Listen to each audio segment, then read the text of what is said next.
ଚିଲିକା ବିଦେଶୀ ପକ୍ଷୀ ପାଇଁ ପ୍ରସିଦ୍ଧ। ଶୀତ ଋତୁରେ ଏଠାକୁ 200ରୁ ଅଧିକ ପ୍ରଜାତିର ପକ୍ଷୀ ଆସନ୍ତି। ଏଠାରେ ବସା ତିଆରି କରନ୍ତି, ଅଣ୍ଡା ଦିଅନ୍ତି। ଅଣ୍ଡାରୁ ଛୁଆ ହେଲା ପରେ ପୁଣି ନିଜ ଦେଶକୁ ଫେରିଯାଆନ୍ତି। କେବଳ ଚିଲିକା ନୁହେଁ, ରାଜସ୍ଥାନର ଭରତପୁର ବାର୍ଡ ସେଞ୍ଚୁରୀ, ଗୁଜରାଟର କଚ୍ଛ, କେରଳର କୁମାରକମ୍ ବାର୍ଡ ସେଞ୍ଚୁରୀ ଏମିତି ଅନେକ ସ୍ଥାନ ଭାରତରେ ଅଛି, ଯେଉଁଠି ପ୍ରତିବର୍ଷ ମାଇଗ୍ରେଟରୀ ବାର୍ଡସ୍ ଆସିଥାନ୍ତି। ଏହି ପକ୍ଷୀମାନଙ୍କୁ ନେଇ ଅନେକଙ୍କ ମନରେ ପ୍ରଶ୍ନ ଉଠେ, ଏମାନେ ଏତେ ଦୂରରୁ କିପରି ବ୍ରିଡିଂ ପାଇଁ ସଠିକ୍ ସ୍ଥାନକୁ ଆସନ୍ତି? ଏହି ପ୍ରଶ୍ନର ସମାଧାନ ପାଇଁ ଅନେକ ବର୍ଷରୁ ବୈଜ୍ଞାନିକମାନେ ରିସର୍ଚ୍ଚ କରି ଆସୁଛନ୍ତି।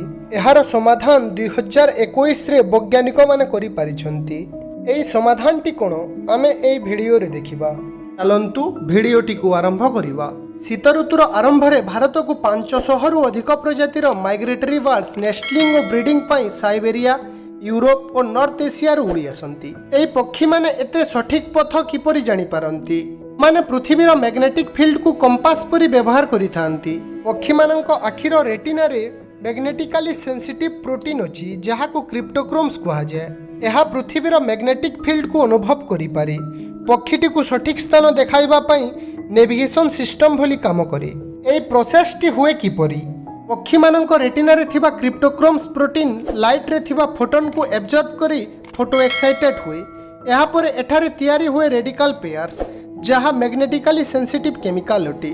ଏହି କେମିକାଲ ପାଇଁ ପକ୍ଷୀଟି ପୃଥିବୀର ମ୍ୟାଗ୍ନେଟିକ୍ ଫିଲ୍ଡକୁ ବ୍ୟବହାର କରିପାରେ। କେବଳ ପକ୍ଷୀ ନୁହେଁ, କଇଁଛ ଓ ଅନେକ ପ୍ରଜାତିର ସରୀସୃପ ଏହି ପ୍ରୋସେସରେ ତାଙ୍କ ବ୍ରିଡିଂ ପାଇଁ ସଠିକ୍ ସ୍ଥାନ ବାଛିଥାନ୍ତି। ଏମିତି ତ ଅନେକ ପକ୍ଷୀ ଭାରତକୁ ଆସନ୍ତି।